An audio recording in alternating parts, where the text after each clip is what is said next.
एक शहर में एक मोची अपने परिवार के साथ रहता था। उसके घर के पास ही उसकी एक छोटी सी दुकान थी, जहां वह जूते बनाने और बेचने का काम किया करता था। जूते बेचकर उसे जो पैसे मिलते, उससे उसका और उसके परिवार का गुजारा चलता था। वह अपने काम में निपुण था और मेहनती भी।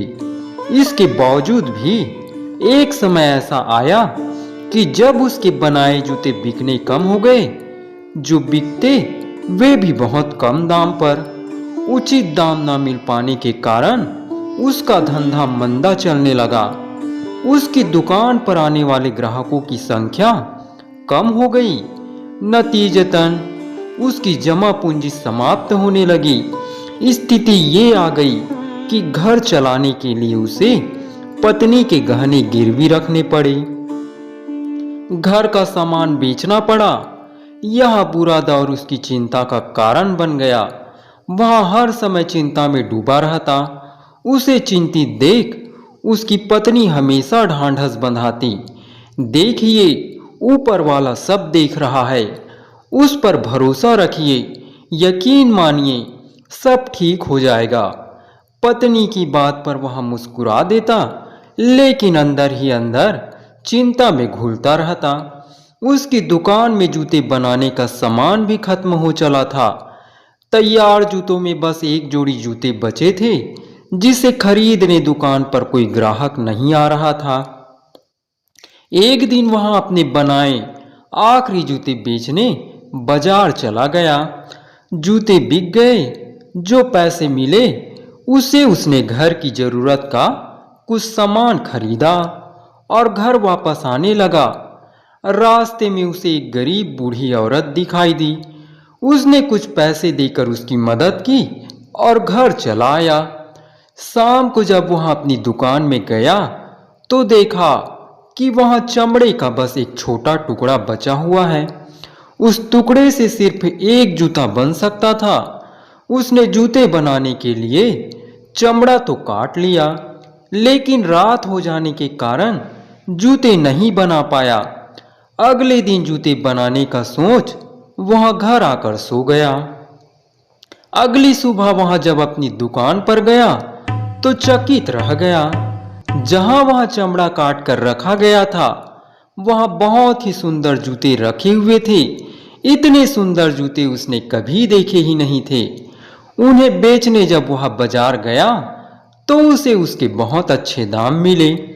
वापसी में घर के लिए कुछ सामान के साथ ही उसने जूते बनाने का सामान भी खरीदा। कुछ पैसे उसने जरूरतमंदों को दान में भी दिए।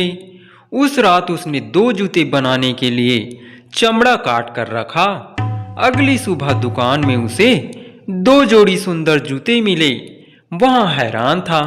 जब उसने यह बात अपनी पत्नी को बताई तो पत्नी बोली, देखा, मैंने कहा था ना कि ऊपर वाला सब देख रहा है।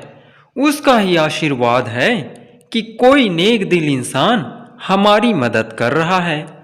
मोची के चमड़े काट कर छोड़ने और फिर अगले दिन बने बनाए जूते मिलने का सिलसिला जारी रहा। 1 से 2, 2 से 3 और फिर रोज उसे कई जोड़ी जूते मिलने लगे। वे जूते ग्राहकों को बहुत पसंद आने लगे। बाजार में उसका नाम हो गया और उसकी दुकान में ग्राहकों की भीड़ लगने लगी। अच्छे दाम में जूते बिकने से मोची ने अच्छा खासा पैसा कमा लिया। उसकी आर्थिक स्थिति सुधर गई।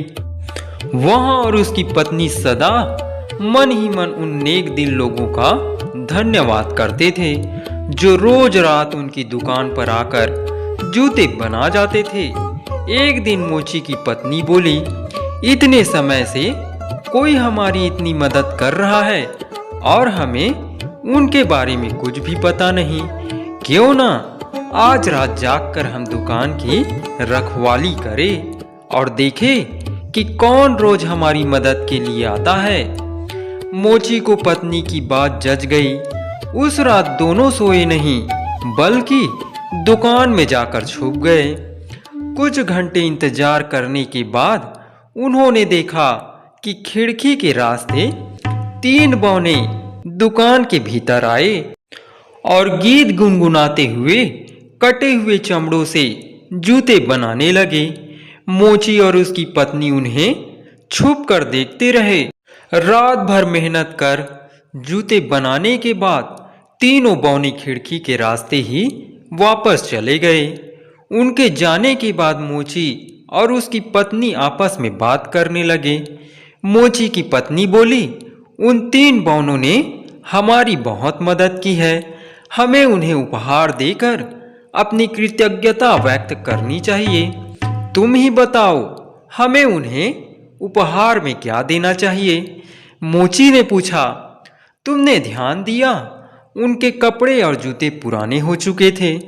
मैं उनके लिए नए कपड़े सिल देती हूँ और तुम उनके लिए नए जूते बना देना।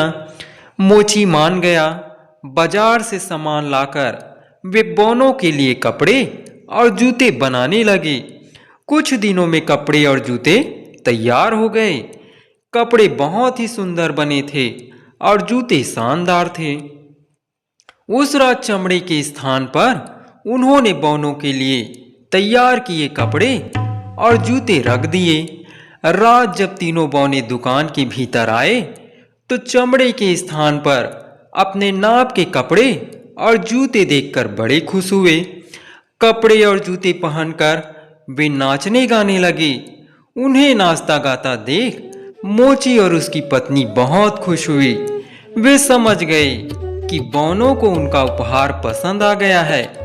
उस रात के बाद कुछ रोज तक मोची ने देखा कि उसके काटे गए चमड़े दुकान में जस के तस पड़े हुए हैं। बौनों ने वहां आना बंद कर दिया था। मोची समझ गया कि बौने अब कभी नहीं आएंगे।